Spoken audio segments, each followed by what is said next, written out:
dan sehingga nanti disaksikan banyak orang itu, sehingga nanti orang takut untuk berbuat zina.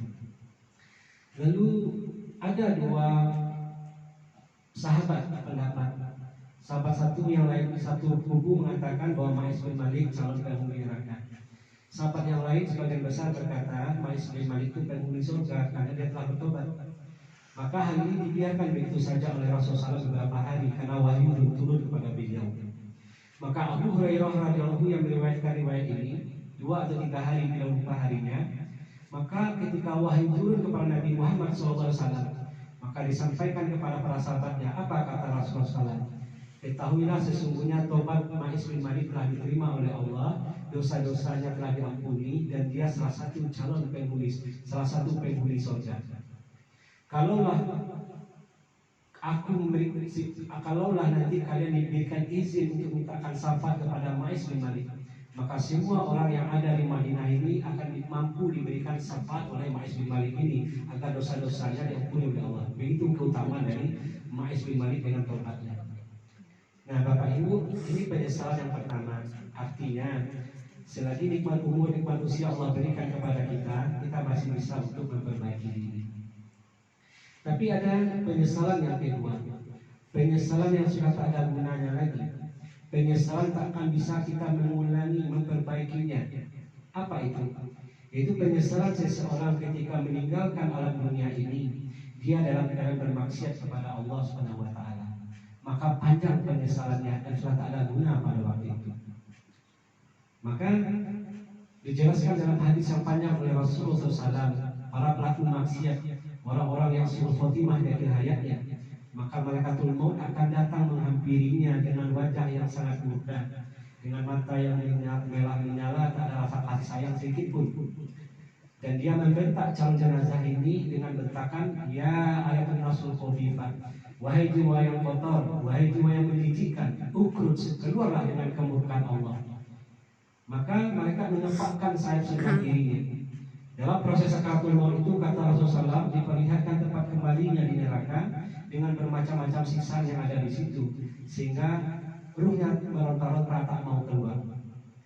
Karena ruhnya tak mau dikeluarkan, maka ditendang-tendang punggungnya, ditiup-tiup lambungnya, sampai akhirnya malaikatul maut memasukkan jari-jarinya ke mulut calon jenazah ini. Ditarik paksa ruhnya keluar dari jasad. Keluar.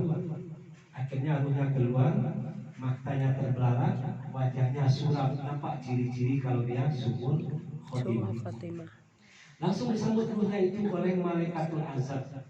Langsung dibungkus dengan kain kafan yang telah disiapkan dari neraka, diantar ke langit pertama tanpa disolatkan, tanpa didoakan. Apa kata penjaga langit pertama? Ruh siapa yang kalian bawa? Begitu busuknya, tercium dari ufuk barat sampai ufuk timur. Maka disebutkan namanya, bintinya, nama ayah bundanya, disebutkan keburukannya.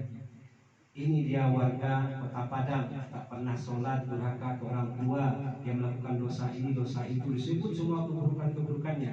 Apa kata penjaga pertama? Kalau begitu dia tidak boleh masuk. Maka Allah pun berfirman, bawa kembali celaka ini ke bumi, di situ dia diciptakan, di situ dia dikebumikan, dan di situ dia akan dibangkitkan. Maka dibalikan lagi ruhnya ke bumi, dia menyaksikan ruhnya dimandikan, dikafani, dan ketika diantar ke yang lain, dia terus merengek-rengek, kata Rasul. Apa rengekannya? Mau dibawa kemana saya? Mau diapakan saya? Tolong balikkan lagi saya ke rumah.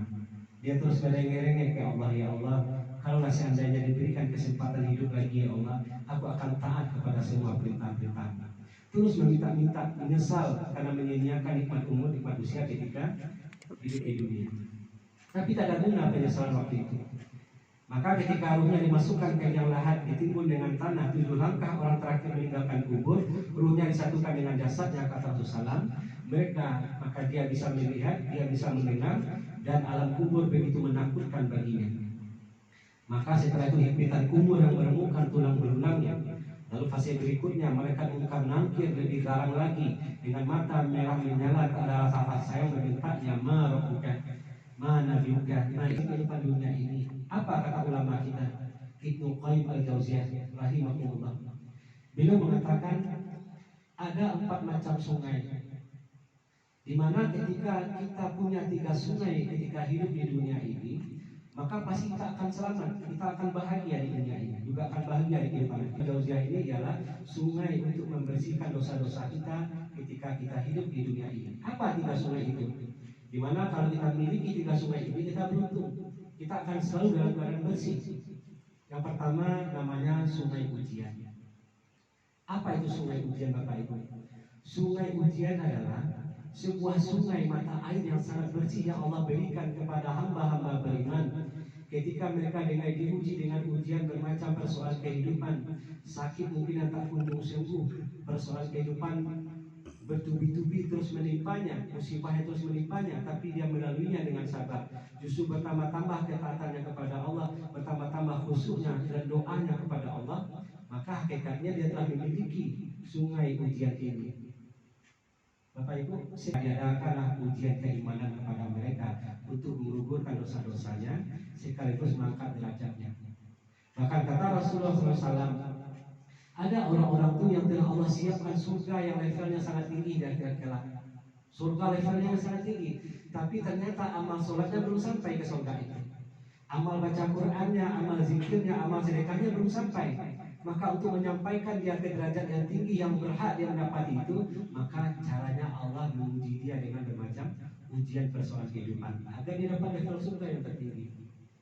Maka apa kata Rasulullah SAW dalam sebuah riwayat? Ketika orang masuk surga, mau masuk surga, mereka dibagi dalam 2 kelompok. Allah akan terus berikan musibah kepada kita agar jangan terlena dengan kehidupan dunia ini. Karena dunia ini tempat kita meninggal, akhirat tempat kita tinggal. Dunia sementara, namanya sungai Taubat. Apa sungai Taubat? Sungai yang dimiliki oleh seorang hamba beriman. Ketika mereka berbuat dosa dan maksiat, mereka buru-buru bertobat kepada Allah. Mereka menyesali perbuatan dosa tadi. Maka Allah sangat sayang kepada hamba-hamba ini. Karena Allah